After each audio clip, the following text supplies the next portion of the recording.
Hello and welcome to Ask Dr. Love. This is the podcast where you get to ask the questions about acupuncture, Asian medicine, herbal medicine, nutrition, superfoods, and your health. Ask Dr. Love is heard daily, Monday through Friday, on iHeartRadio, iTunes Radio, Radio Play, and any other podcast that you're familiar with. Tell your friends to ask Siri, play Ask Dr. Love podcast. Tell your friends, hey Google, play Ask Dr. Love podcast. Hey Alexa, play Ask Dr. Love podcast. So today's the day, now's the time, and this is your chance to ask the questions about your kidneys.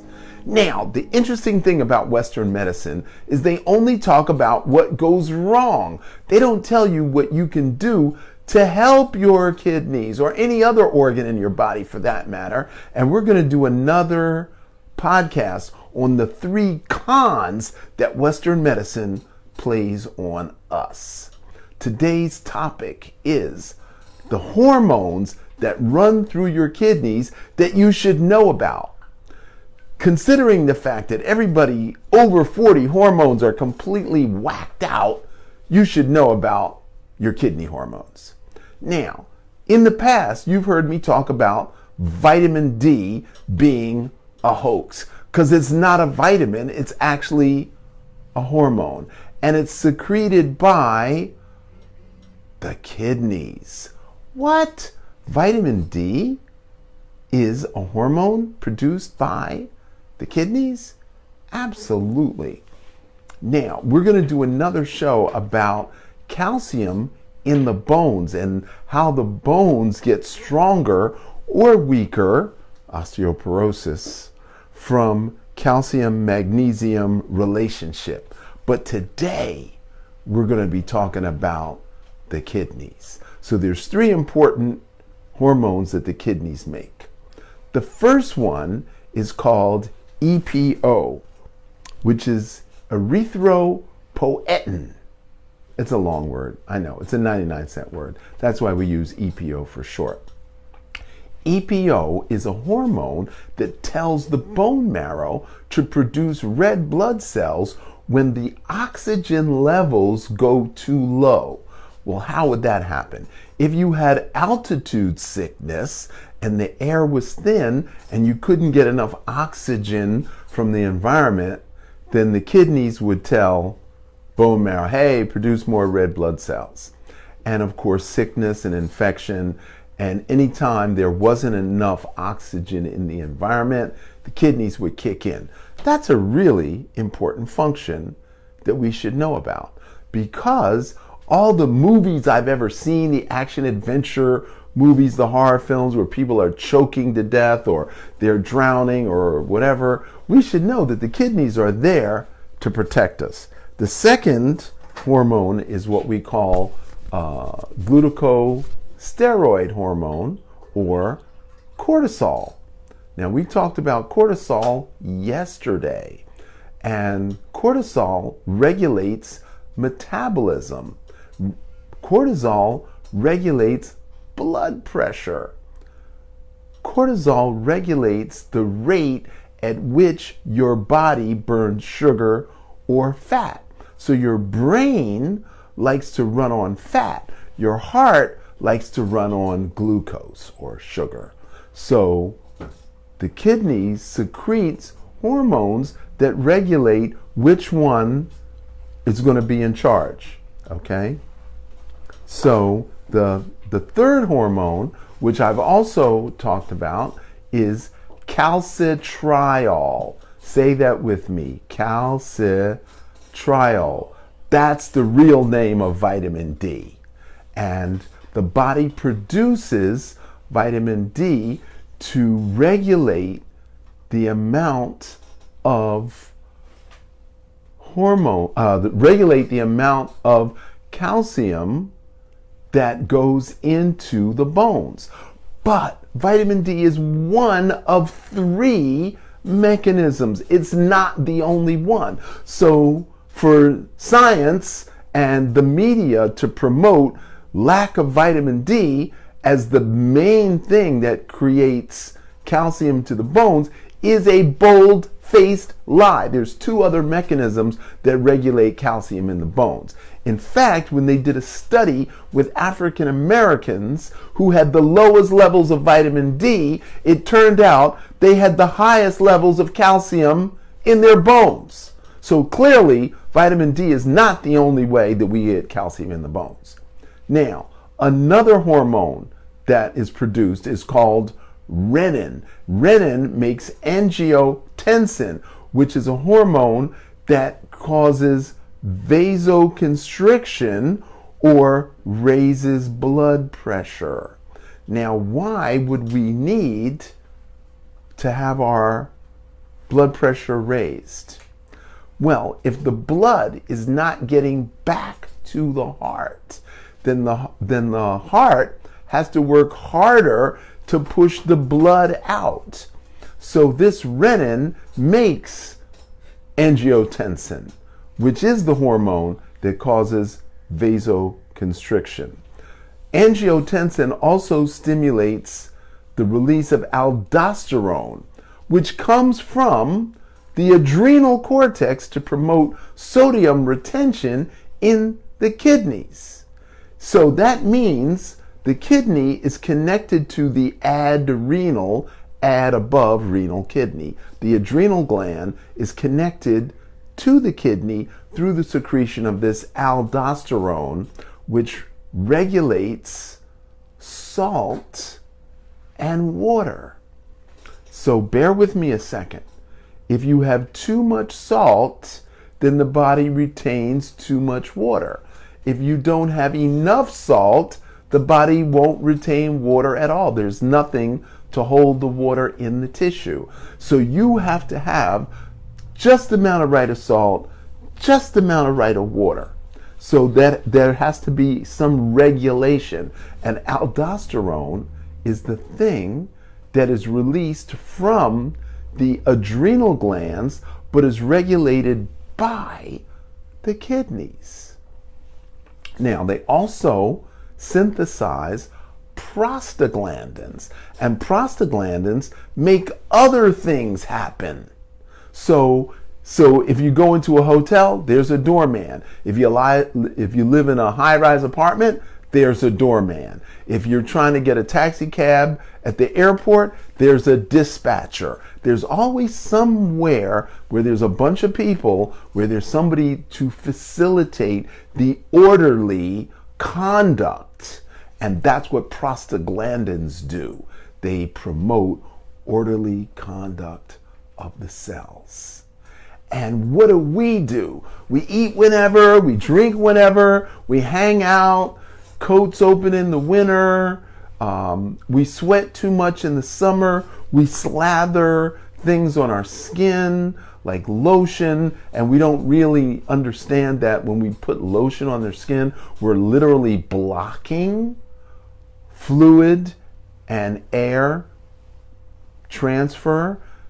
So there's a lot of things that we do as stupid humans that interfere with our natural, healthy body metabolism. Okay? Now, the adrenal hormone, the adrenal cortex also produces catecholamines, which are the stimulation or the secretion of adrenaline and noradrenaline, which we call fight or flight syndrome. So fear and anxiety trigger these hormones, which put us into fight or flight. So I either want to turn and fight, or I want to turn and run away from what's going on. Now, some people know about adrenaline. Some people know about adrenal insufficiency. Some people know about that, but I'm not sure that people know that the adrenals affect the kidneys, or that the adrenals are actually above the kidneys.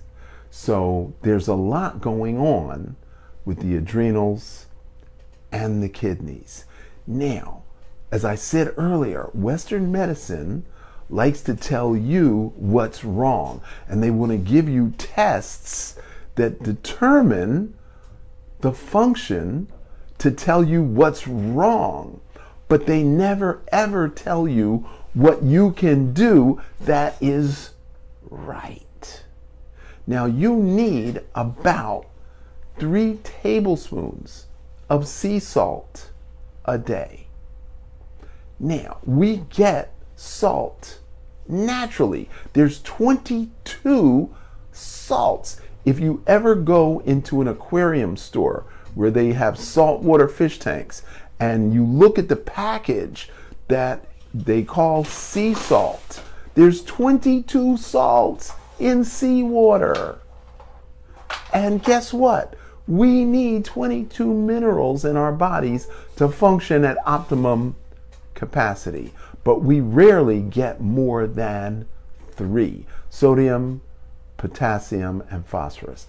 That's about all we get. So we're lacking about 19 minerals, which come from sea salt. And then they tell us, oh, sea salt doesn't have iodide, and therefore you can get thyroid disease because you don't have iodide. So get this table salt that only has sodium, and we'll add iodine to it, and we'll convince you that iodized salt is better than sea salt. Well, I don't want to bore you with a ton of literature that says that's a bold-faced lie, but you can look that up on your own. So, what do we need to do to make our kidneys work better and make our hormones work better? Well, obviously, we need to sweat. And how do we sweat? We need hot tub, steam room, sauna. And then we need to replace lost minerals with either sea salt, or we can eat sea vegetables. So nori, hijiki, wakame, arame, kelp, dulse. All these things you can purchase at Whole Foods Market or online. Oh, I forgot, that's Whole Foods Market as well. So there's so many ways, macrobiotic diets. You can order sea vegetables. And if you eat as little as 2 ounces of sea vegetables every day, you will get all the minerals you need to make your kidneys work better. Now, the kidney time is between 5 and 7 p.m. That is the time when the kidneys self-regulate. So if you had a 9 to 5 job, what would you be doing between 5 and 7 p.m.? You would be relaxing. So the way hormones work is rest and relaxation. If you are uptight and out of sight and stressed out and driving in heavy traffic, or at happy hour throwing down alcohol and smoking cigars, you're not treating your kidneys very nice.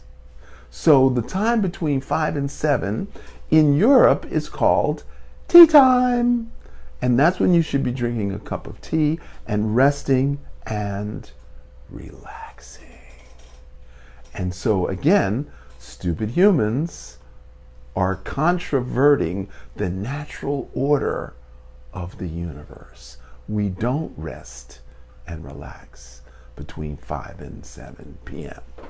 Conversely, the time the kidneys are the weakest is between 5 and 7 a.m. And typically, when you wake up between 5 and 7, the first thing you got to do is pee-pee. Okay, so you lose about a quart of water every night through perspiration. And you also lose because At night, when you're resting and relaxing at night, then the body is cleaning itself. And so all of the fluids in the body have to be processed through the kidneys. So between 5 and 7 a.m., the kidney is shunting all that dirty water into the bladder so you can urinate it out. But that is not the main function. The main function of the kidneys is the regulation of these hormones that I just told you about. The kidneys are the fail-safe. They're the backup. They're the redundant plan when your spleen can't do its job. When your liver can't do its job, the kidneys are the backup plan. They're the default. So you need to take care of your kidneys. Now, you can live with one kidney. You can live with half a liver. You can live with half a stomach. You can live with 3/4 of your small intestines cut out. You can live with 3/4 of your large intestine cut out. The body creates its own redundancies. You have 2 eyes, you only need 1. You have 2 ears, you only need 1. You have 2 lungs, you can live with 1 lung. But you only got 1 heart. You have only 1 mesentery. The mesentery is a part of the digestive organs that they just discovered in 2017. So we all know about the stomach and the pancreas and the spleen and the gallbladder and the bladder. We know that those are the digestive organs. But they just discovered there's another organ called the mesentery. And if you cut the mesentery, you will not live. You will die. You can cut half your brain out and you can still live. But you cannot live without the mesentery. The hormones that go through our kidneys. So I'm going to open up the phone lines. I was on radio for 25 years. We're going to open up questions and comments. Just type in your question about the kidneys, adrenals, hormones, anything you want to know. It can be personal. It could be about a family member. I'm here to help.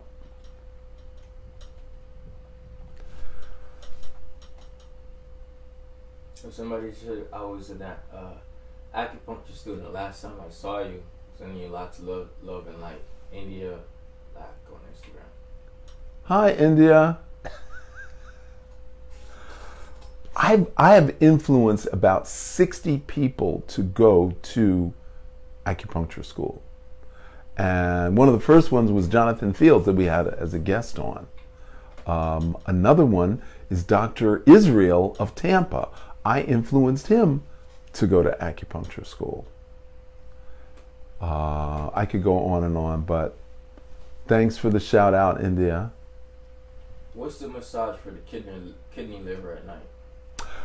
Well, the massage for the kidney meridian, I don't know if I can get my foot up high enough, but there's a point in the center of the bottom of the foot, which is kidney 1.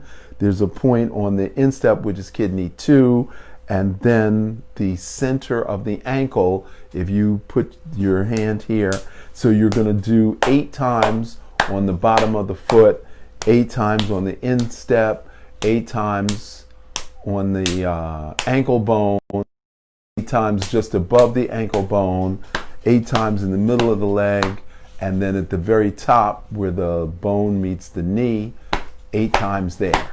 And if you do that whole sequence 3 times, that is a great way to stimulate the kidney meridian on the leg at night, either 5 to 7 or just before you go to bed. It's still good time to do it. And bedtime should be between 9:30 and 10 p.m. and you should wake up between 5 and 5:30 a.m. So if you work 9 to 5 during the day, then your sleep time should be 9 to 5 at night. If you work 10 to 6 or 8 to 4 or 7 a.m. to 3 p.m., then your sleep time should be 7 p.m. to 3 a.m. And there's a very good reason for that. I'm just waiting for you guys to ask me the question. My son needs a kidney transplant, and I'm going to be tested to see if I can give him one of mine. What should I do to prepare for the possibility of living with one kidney? Okay, so first of all, since the kidneys are a filter, you need to clean your entire body out. So you need to do the 21-day juice feast program. Secondly, you should stop eating meat completely. If you're going to live without one kidney, stop eating meat. It's really, really hard on the kidneys. Number 2, eliminate sugar and eliminate carbonated beverages, including tonic water and seltzer. Eliminate those things, okay? So sugar, flour, dairy, animal, yeah, that should be about it. So what should you be eating? You should be eating sea vegetables. You should be eating foods that are high in water content. So that would be soups and stews and salads and fruits. Those are the things that you should be eating. What is the reason we need to sleep the same time we work? I was waiting for somebody to ask me that. Okay. 1,000 years ago, did people have jobs? Did people work in factories 1,000 years ago? No. We got up with the sun and we went to bed about 2 to 3 hours after sundown. So for argument's sake, let's say sundown down at 6, that somewhere around 9:30, we're going to bed. Now, what do you do when you go to bed? You cuddle with your significant other. You cuddle with your honey. That very fact of cuddling is actually acupressure, which is healing in and of itself. Now, before you can have a relationship with your honey, you got to have a relationship with you.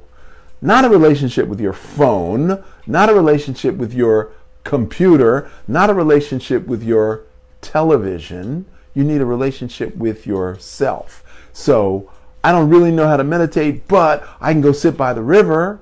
I can go sit under the tree. I can stare at the sky. I can do a lot of things that would have the same benefit as meditation or close enough to it. So the reason why you need to have the same sleep schedule as you do work schedule is to cultivate a relationship with yourself. You need 4 hours before you go to work so that you can be in harmony with self. And then you need 4 hours after you get off of work just to slow everything down, slow the brain, slow the heart, slow the respiration. And that is the time when you need to do intermittent fasting. So your bedtime should be 5 hours after dinner. So if you get off work at 3, then bedtime should definitely be 9 p.m. And then it's 16 hours later that you have breakfast. And how much drinking how much water is too much water daily? Okay, more than a gallon a day, is a little too much. So depending upon your size. So I say 3 liters if you're under 5'8". If you're 5'9" or taller, you should be closer to 4 liters. If you're 6 foot or taller, so 5'9" to 6 feet should be 3.5 liters. If you're 6 foot or taller, then you need 4 liters of water. We breathe out carbon dioxide, so why drink fluids that put byproducts back in our bodies? We breathe out carbon dioxide, so why drink fluids that put byproducts back in the body? Okay, I think it looks like a statement. Okay, so your question isn't really clear, but I'm going to take a stab at it. Carbonized beverages is the same as carbonized food. If you cook your food, you're putting carbon back into your body. All right? So carbohydrates like celery and broccoli and cabbage and what have you are carbohydrates. So when you exhale, you're exhaling carbon. So the carbon is the toxin in the blood, besides the 3 million chemicals that are in the food supply since 1970 that weren't there beforehand. So if you carbonize your food, you're putting extra carbon, you're putting extra toxins in the body. So carbonized beverages, carbonized cooked food, not really a good idea, but if that's what you like, that's what you like. But you want to minimize it. So I suggest that you do 50% raw, 50% cooked. And if you're not well, then it should be 60% raw, 40% cooked. I do 80% raw, 20% cooked. But that's because I want to live on a higher level. But whatever you choose to do, if that works for you, bless you. Okay. Somebody asked, how do I get rid of wrinkly arms? How do I get rid of wrinkly arms? That's an excellent question. Okay, so your skin loses oxygen. That's what makes wrinkles. So collagen is the thing that makes the skin supple and soft. So when you lose oxygen, you lose the ability to store collagen.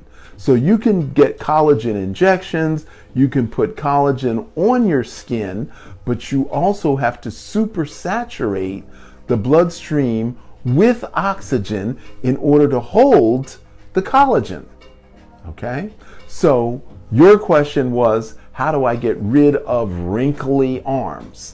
Well, the answer is more oxygen in your blood.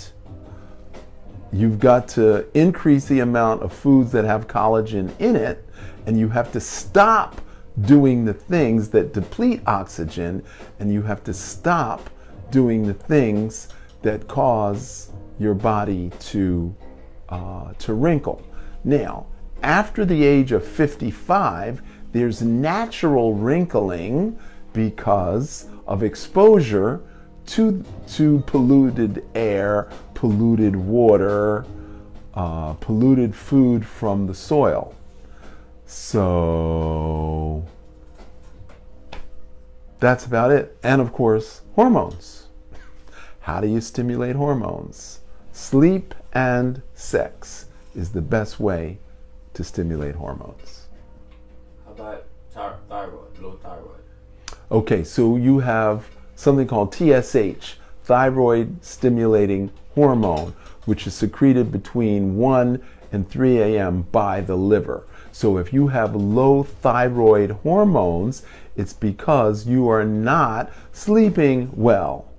So it takes about 2 hours for your liver to kick in to take over the production of TSH. So that means you got to go to bed at least by 11. You should be in bed by 10:30, but 11 at the latest, so that your liver can create the highest quality TSH, thyroid stimulating hormone. Is too much tea good for you? Okay, so it depends on your definition of tea.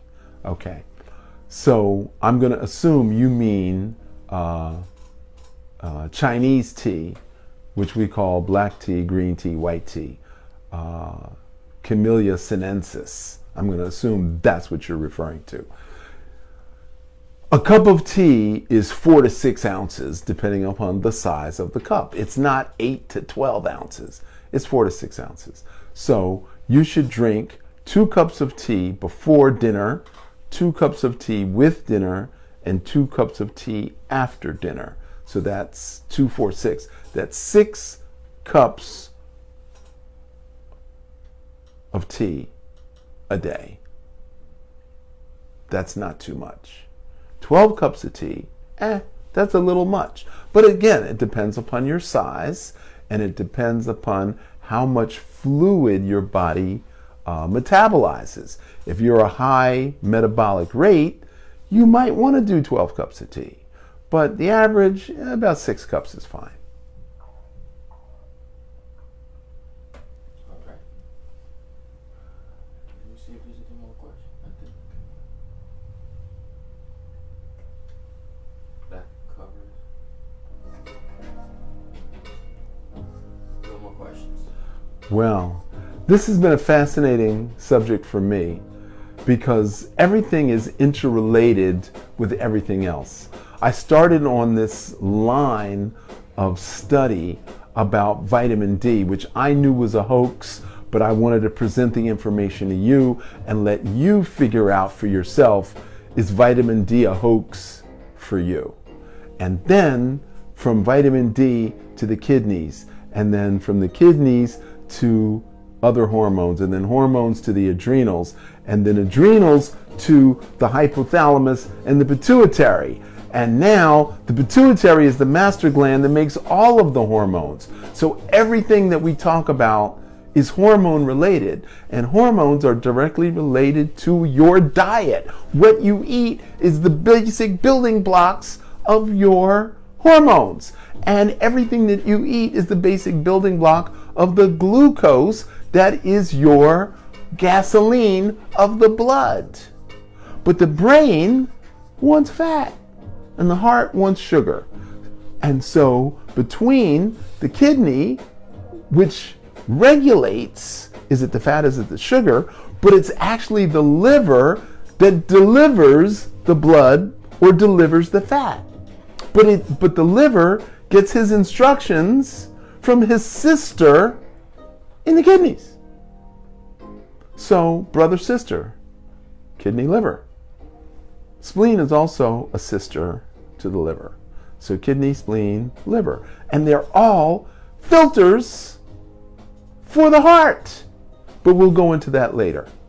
Thank you for listening to Ask Dr. Love podcast. I appreciate you.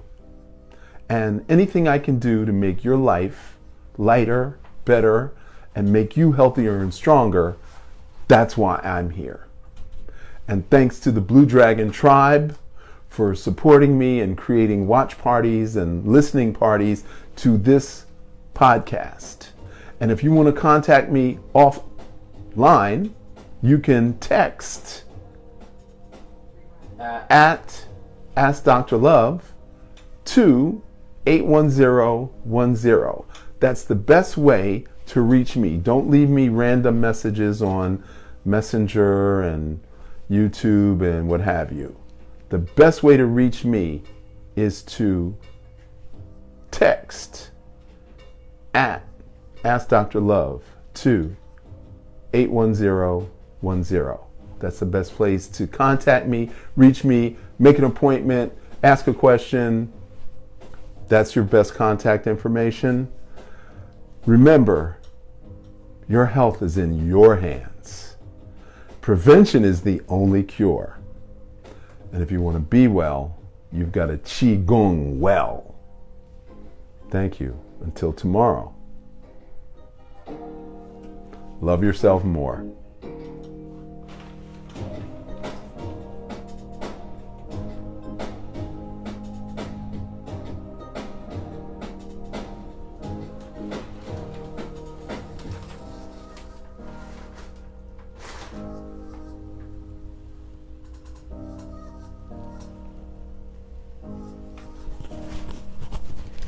Another great episode.